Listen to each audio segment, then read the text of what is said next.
Este video fue solicitado por Fundación F21.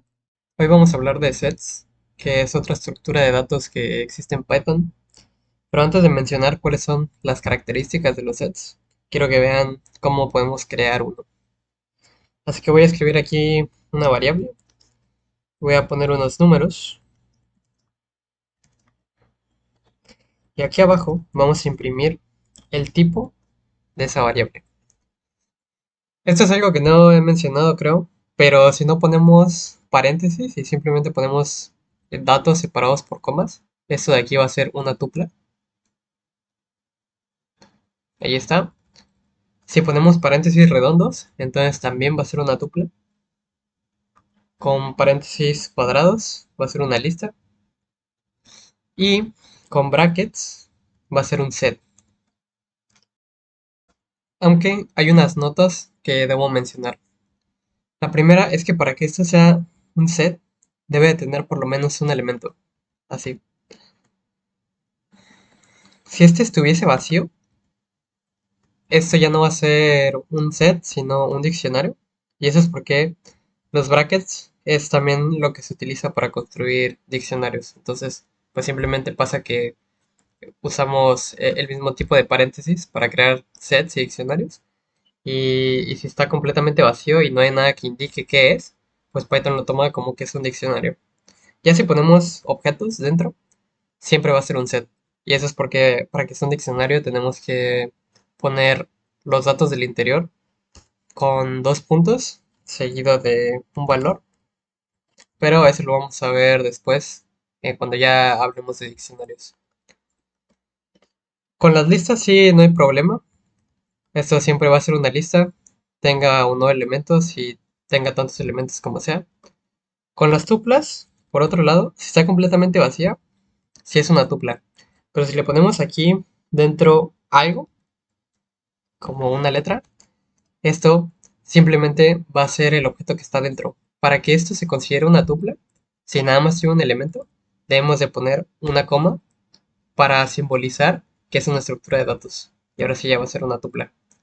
Como digo, si no ponemos esta coma, entonces nada más va a ser el elemento que está dentro.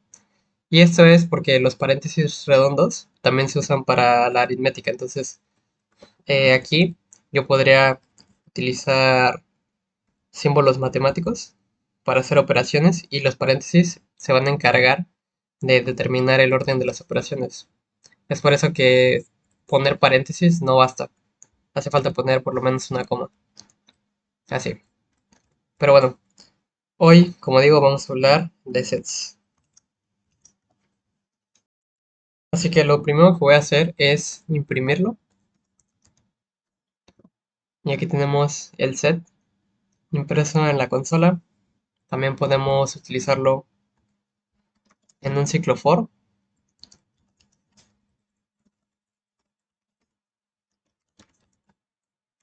para imprimir todos sus elementos. Y hasta aquí se ve exactamente igual que una lista o que una tupla. Pero los sets tienen dos características muy importantes que los hacen diferentes. Entonces, para demostrarlas voy a cambiar estos números. Voy a poner aquí un 11, un 16, un 29, otro 11 y un 20. Voy a imprimir esto. Y aquí ya podemos ver las dos características que les voy a mencionar. Una es que los sets siempre se deshacen de todos los elementos repetidos. Entonces aquí originalmente teníamos dos onces, pero ya en el output nada más tenemos uno. Y la segunda característica es que los sets son desordenados. Entonces no tenemos garantizado nunca que los elementos se mantengan en las posiciones en las que los fuimos colocando al inicio. Entonces aquí, como pueden ver, este 16 está en primer lugar. Eso se puede entender porque a lo mejor este 11 fue el que se desechó. Pero después del 16 no está el 29, está el otro 11, después el 20 y el 29 al final. Entonces cuando trabajemos con sets, nunca está garantizado que el orden de los elementos se conserve. Sí es algo que podría suceder, pero no lo podemos garantizar. Lo que sí es que los sets tienden a ser más ordenados cuando únicamente tienen números. Entonces voy a imprimir simplemente el set y vemos que obtenemos exactamente el mismo resultado que cuando lo estábamos imprimiendo elemento por elemento en el for loop. Pero ahora les voy a mostrar lo que pasa cuando en lugar de tener números tenemos letras o bueno strings. Entonces A, B, C y D. Y cada que imprima esto vamos a tener un patrón diferente. Entonces aquí tenemos D, B, C, A, D, C, B, C, A, D, B y así. Es prácticamente aleatorio. Cada vez que ejecuto esto, pues tenemos una secuencia diferente. Eso es por cómo funciona el hash, el que voy a explicar un poco más adelante. Pero por el momento vamos a imprimir esto varias veces por ejecución y vamos a ver que en una misma ejecución el patrón no cambia, así que todas estas son iguales, pero entre ejecución el patrón sí cambia y eso es por cómo funciona el hash. Ahí está. Pero bueno, voy a intentar explicar qué es eso del hash. Entonces, la función hash es, no es que sea una única función hash, es más bien un concepto. Una función hash debe de cumplir con ciertas características. En Python tenemos esta función que se llama hash, pero realmente no es una función hash, sino que lo que hace es recibir un objeto y esa función lo que va a hacer es llamar a la función hash particular del objeto. Entonces, para cada objeto en Python está implementada una función hash diferente. Si yo le paso a esto un número y le imprimo, en Python la función hash de un número devuelve ese mismo número. Entonces esto va a devolver 3. Si yo le paso 31, va a devolver 31. Si yo le paso 114, va a devolver 114 y así. Eso sucede siempre. Pero como digo, para cada objeto o para cada tipo de objeto hay una función hash diferente. Así que si yo ahora escribo aquí un string, vamos a ver que el hash pues es un número muy grande que aparentemente no tiene ninguna especie de patrón. Pero no solo eso, sino que además, como vimos, para cada ejecución el hash de este mismo objeto va a cambiar. Entonces si yo lo vuelvo a ejecutar, ahora tenemos un número negativo, otro número negativo y pues así muchos números muy grandes y muy diferentes. En general, los hashes están muy relacionados con cómo funcionan los sets y también los diccionarios, pero antes de explicar exactamente qué papel juegan, vamos a mencionar que hay objetos que se les puede aplicar un hash, o bueno, hay objetos que tienen un hash y hay otros objetos que no, que son inhasheables, por decirlo de alguna manera.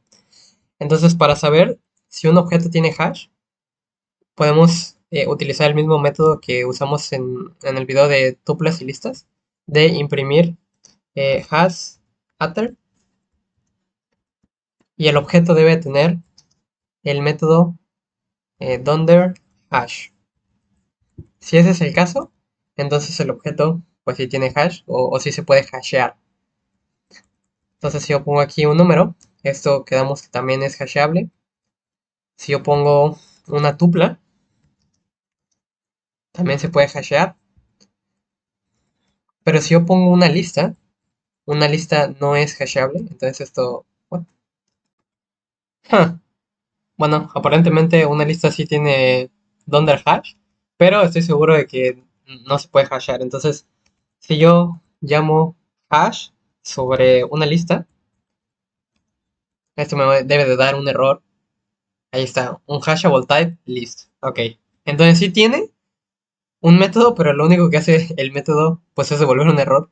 Entonces mm, supongo que no es confiable revisar si tiene Dunder hash para ver si se puede hashear o no. Pues en ese caso nos vamos a ir con la regla de que si es mutable, entonces no es hasheable. Y si es no mutable, como una tupla, entonces sí se puede hashear. Ok, entonces, ¿por qué lo de los hashes es importante para los sets? Pues voy a declarar aquí unas variables. Una va a ser una lista, que ya vimos que no se puede hashear.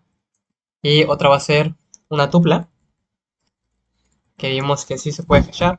una vez más, porque las tuplas son no mutables y las listas son mutables. Y vamos a crear un set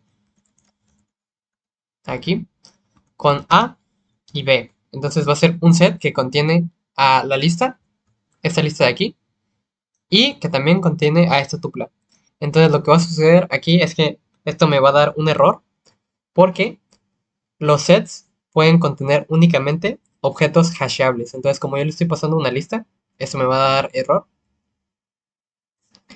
En cambio, si yo le paso pues dos tuplas, por ejemplo, eh, o bueno, si yo convierto esto también en una tupla, pues lo que va a pasar es que nada más va a haber una tupla porque están repetidas y recordemos que los sets no repiten objetos, pero si yo cambio cualquier elemento de esta tupla, pues ahora sí, ahí están las dos tuplas dentro del set.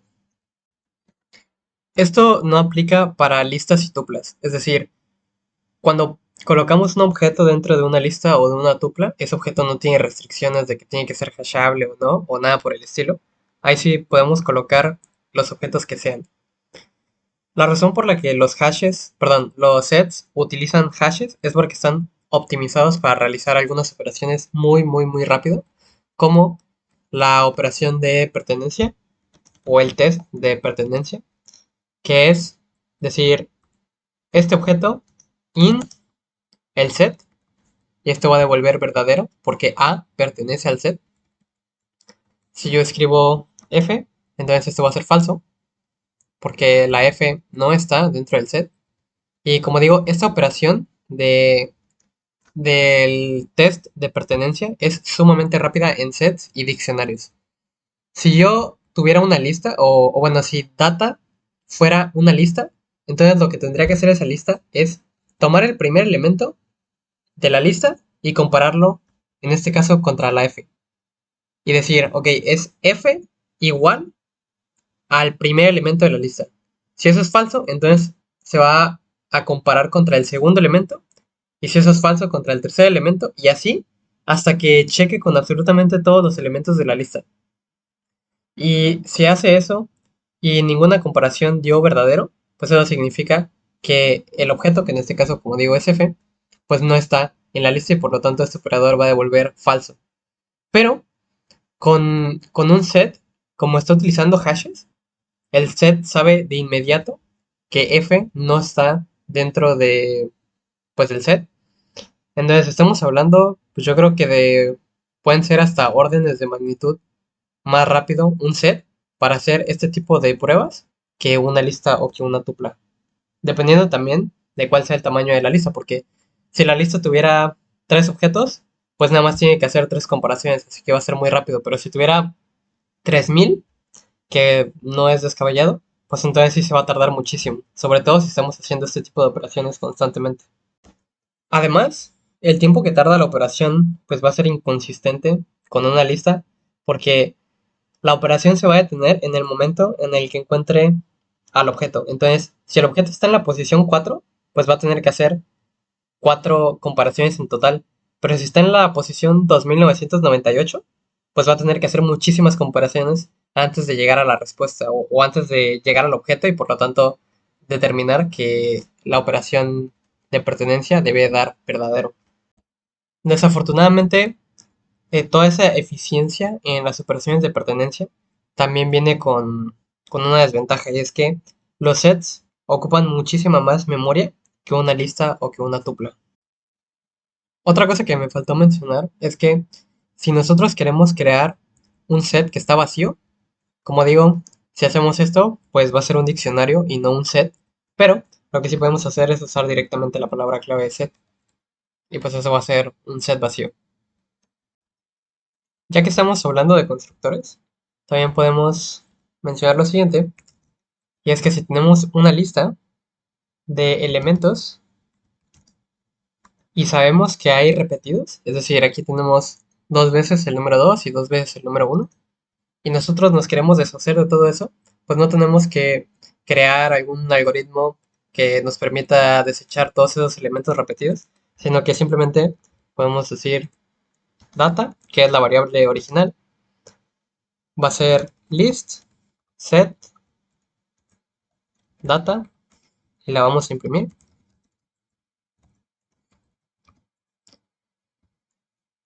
Y aquí vemos que es la lista exactamente como la queríamos, sin el segundo 1 y sin el segundo 2. Entonces aquí lo que estamos haciendo es simplemente tomar la lista original, lo estamos casteando a un set, que lo que va a hacer es quitarle todos los elementos duplicados, y después estamos volviendo a castear el resultado, que es este set, a una lista, porque la estructura de datos original que teníamos, pues es una lista, y seguramente hayamos tenido una buena razón para haberla elegido, así que la devolvemos a ese tipo y ya nada más la imprimimos y de esa manera nos deshacemos, pues como digo, de todos estos elementos repetidos. Pero la operación de pertinencia y esto que les acabo de enseñar no es la única cosa para la que se utilizan los sets. De hecho, aquí tengo una lista con todos los métodos que podemos utilizar con los sets. Para obtener esto, pues utilicé el método, perdón, la función dir sobre un objeto de tipo set y así obtuve todos estos métodos. Nada más pues lo hice fuera de cámara porque ya lo hemos hecho muchas veces en videos anteriores. Así que vamos a empezar directamente con estos de aquí arriba, los cuales son métodos para añadir elementos a un set. Entonces voy a declarar un set vacío, lo vamos a imprimir dos veces para ver la diferencia. Y aquí en medio vamos a utilizar el método add y le vamos a añadir una letra A. Y aquí tenemos el resultado. Primero el set vacío y después el set con la letra A. Me lo puedo usar varias veces también el método. Y ahí está. Y una vez más, el orden en el que añadí estos objetos es A, B y luego C. Pero aquí, como digo, el orden no se conserva. Además, no hace falta que mencione esto seguramente, pero un set es mutable precisamente porque tenemos estos métodos para añadirle y quitarle elementos. Entonces, si queremos ponerle a un set múltiples elementos en una sola instrucción, utilizamos update y esto no va a recibir todos los elementos, sino que necesitamos darle un iterador como una lista o una tupla y dentro de ella si van a ir A, B y C, como el caso anterior, y obtenemos exactamente el mismo resultado. Esos fueron los de añadir objetos. Ahora vamos con los de quitar. Entonces voy a pasar todo esto para acá abajo. Ahora ya no quiero un set vacío. Entonces con unos elementos así. Y vamos a empezar con remove, que es probablemente el más común. Entonces voy a poner aquí un número 2. Y ahora tenemos el set con y sin el número 2. Después tenemos este método que se llama discard, que hace exactamente lo mismo que el método remove, pero con remove, si nosotros ponemos aquí un elemento que no está en el set, vamos a obtener un error, mientras que con discard simplemente se va a ignorar. Ahí está. En lugar de dar error, simplemente pues no pasa nada porque como tal la instrucción ya se cumplió. Es decir, aquí se remueve el número 6 y ya no hay ningún número 6, así que eso está bien. El método clear, que lo que va a hacer es limpiar por completo el set y dejarlo vacío. Y por último tenemos, yo creo que el más útil de todos, que es el método pop, que lo que va a hacer es también remover un elemento del set, pero con la diferencia de que también lo va a devolver. Entonces, esto de aquí, esa instrucción de aquí, la podemos igualar a una variable y capturar ese elemento que le quitamos al set. Ahí está. Como los sets son desordenados, el elemento que obtenemos de pop, pues prácticamente también es aleatorio. Después de eso tenemos el método copy, pero yo creo que a todo eso de copiar le podemos hacer su propio video, así que me lo voy a saltar. Y por último, tenemos todas las operaciones de sets. Así que set realmente es un concepto matemático, es de teoría de grupos, Por lo que si ustedes conocen algo de esa rama de las matemáticas, entonces seguramente se les hagan familiares algunas de esas operaciones, mientras que otras pues son más que nada de implementación. Entonces voy a crear dos sets. Dos y tres. Y otro que sea 3, 4 y 5. Y estos dos sets son los que vamos a operar. Así que vamos a empezar con union a punto b.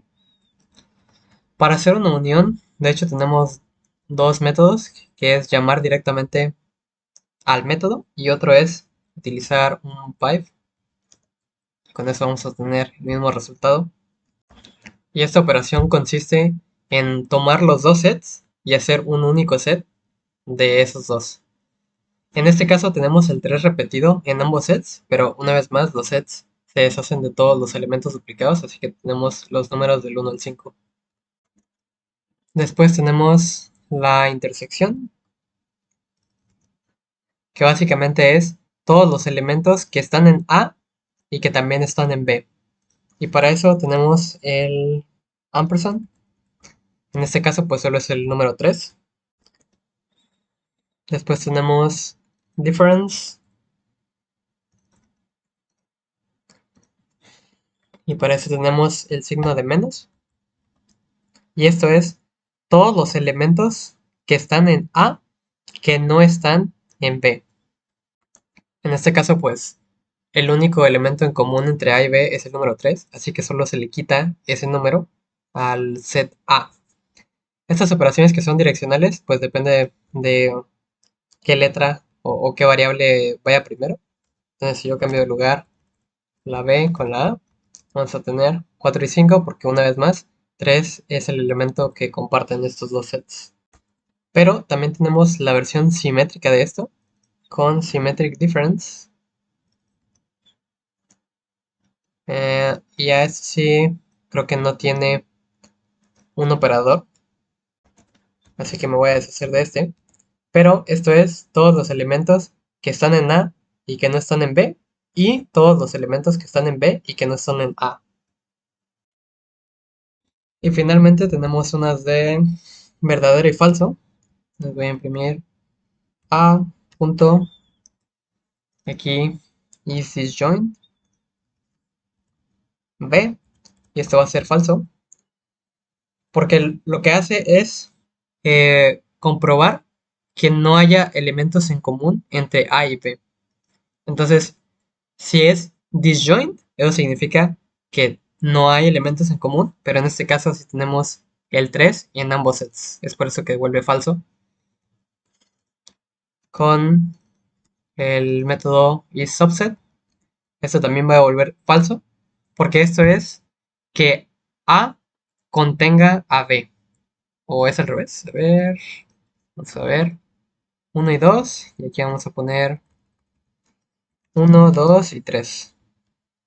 Que esto es verdadero, porque A es un subset de B. Mientras que si yo utilizo superset, esto ahora va a ser falso, porque A no es un superset de B, es decir, A no contiene al set B. Pero si yo vuelto las letras, entonces esto va a dar verdadero. Y ya para terminar con estas operaciones, tenemos otra vez intersección, diferencia y diferencia simétrica, pero update. Esto de aquí es simplemente que, si ya se dieron cuenta, aquí estamos utilizando la operación y nos está devolviendo un set. Entonces, si yo utilizo la versión update, lo que va a suceder es que va a devolver none, y eso es porque se actualizó en el mismo lugar B. Entonces, si yo pongo aquí esta instrucción y ahora imprimo B, vamos a ver que se modificó el set B. No se está devolviendo un nuevo set. Ah, y otra cosa. Estas operaciones, las que tienen un operador, se pueden utilizar con el signo de igual, de esta manera, a ampersand igual b, y va a ser exactamente lo mismo que hicimos hace rato.